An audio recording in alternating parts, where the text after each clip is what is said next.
WYMT Mountain News at 11. Good evening, I'm Steve Hensley. A grand jury in Laurel County indicted a man who was arrested on kidnapping charges thanks to a hand signal. 61-year-old James Brick of North Carolina was caught when the girl he kidnapped flashed a hand signal she learned from TikTok, letting a passing driver know she was in need of help. He'll also be held on a $100,000 cash bond. With our grand jury scheduling, the 60-day rule would have ran before the next January grand jury date, and he would have been released. So they brought the one count of kidnapping, and we suspect there may be more charges coming after more evidence has been evaluated. The girl initially left willingly with the man, but later changed her mind. She told police he threatened to kill her pets or himself in front of her if she tried to escape.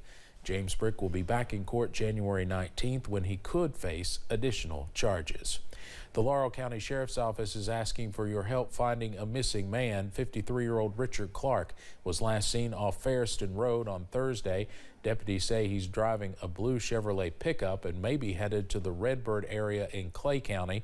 Anyone with information is asked to call the Laurel County Sheriff's Office at 606-864-6600 or 606-878-7000.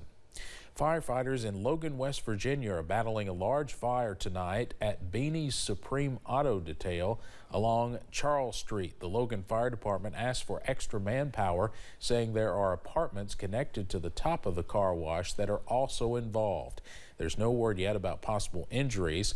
The Logan Fire Department chief said he could have lost many firefighters due to the building's structural dangers. The City of Logan Fire Marshal is shutting down the building until it is up to fire code.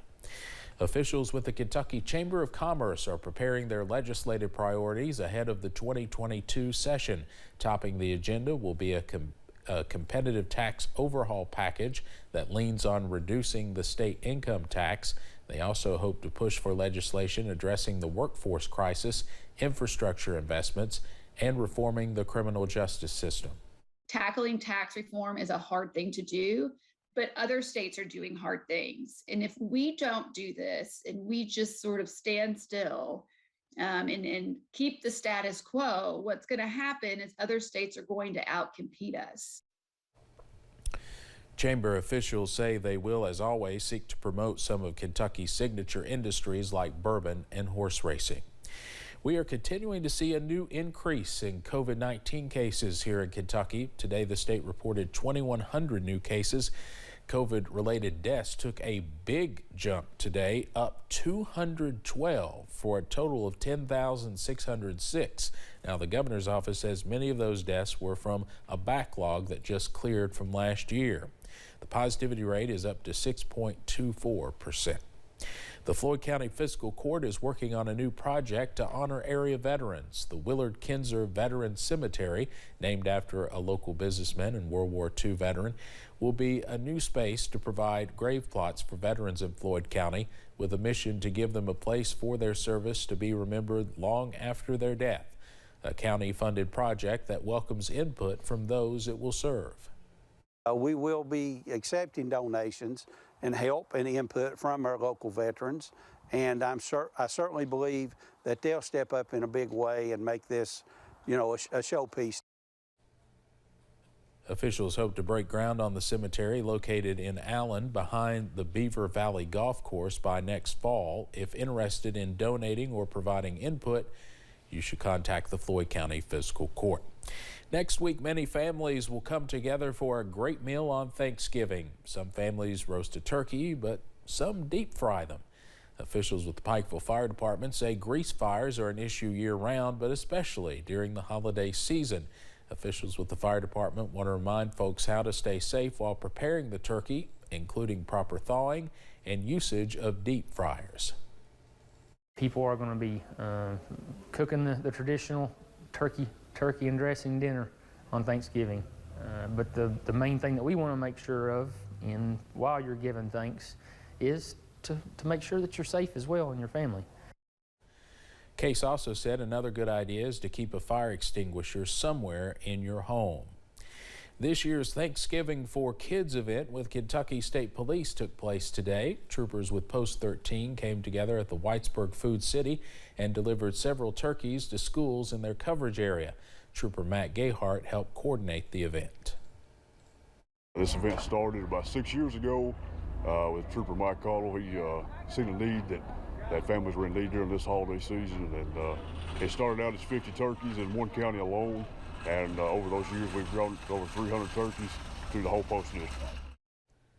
School officials we talked to at West Whitesburg Elementary say they are thankful for the generosity from KSP. A local chapter of a national organization known for bringing joy to children in need each Christmas now needs your help. Volunteers with South Central Kentucky Toys for Tots are asking for donations. Co-coordinator Kathy Sims says people should have empathy for others. You have to be low income. People that are working and that do have jobs that could afford to buy toys for their children, by God, buy a toy for your child and then buy a toy and put it in one of the Toys for Tot collection boxes. Sims says they need volunteer help now more than ever. The second annual Pink Friday event kicked off across the nation today, encouraging everyone to shop small this holiday season.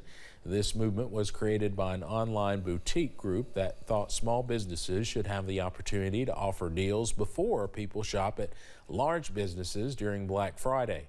One Hazard business owner decided to do this in her own community, encouraging other small business owners to follow suit. It is so important for us to work together to create an area where people are willing to come and go out of their way to come downtown. Otherwise, I mean, if it's just one business, they may not be as likely to come this far out of their way.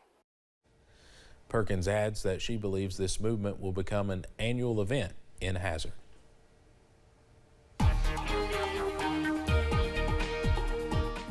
Well, we've got another cool day out there today. We had highs in many spots in the low 40s. Look at it. Pikeville didn't even get into the 40s today. Upper 30s, mid 40s as you head into the Cumberland Valley. We've cooled off quite a bit tonight. Already in the low 30s in some spots below freezing. Look at Irvin, 24. Monticello, 23 this evening. Even our usual cool spot wise. It's actually our warm spot sitting at 34. Oh, how the turns have tabled out there this evening. High pressure just to our east as we continue to watch high pressure scoot off to the east. Warmer air coming up from the south as we continue to see a few clouds try to work in. And that's what we'll continue to see as we head into tomorrow. Now, overnight, temperatures remain in the 30s. We start off near 30 as we head into tomorrow morning. Upper 50s for daytime highs tomorrow, not far from where we should be this time of year, so it won't be too bad of a day. Light south breezes, just a few clouds, not too bad out there. Unfortunately, that all changes as we head into our Sunday. Low 40s out there as we head to bed tomorrow night. Those clouds continuing to stream in ahead of our cold front. By 7 o'clock on our Sunday morning, we're starting in the upper 30s to near 40. We warm up in some spots into the mid 50s, but notice future view speeding up this cold front a little bit, by the way. A chance for some scattered showers, maybe a rumble of thunder, brief gusty winds, brief heavy rain as this moves on through during the afternoon and evening hours on Sunday. We're back in the 40s behind it once we clear out. Low 40s back in the forecast for our Sunday. But what about tomorrow if you're headed up to Lexington? Watch the Cats in their home finale against New Mexico State Aggies. 51 at kickoff, 53 at halftime. Warming up to the mid-50s by the triple zeros or the quadruple zeros out there in Lexington tomorrow. On that Community Trust Bank extended forecast, where your weekend is always in view, taking you right on through Black Friday. We're going to see temperatures in the upper 30s Monday into Tuesday. And we warm up by Turkey Day itself, but have to watch out for a stray shower. Steve? Evan, thank you very much, and thank you so much for joining us tonight. Stay right there. John Lowe is up next with the Appalachian Wireless Sports Overtime. Have a good night and a great weekend. IMT Weather, sponsored by Community Trust Bank, building communities built on trust.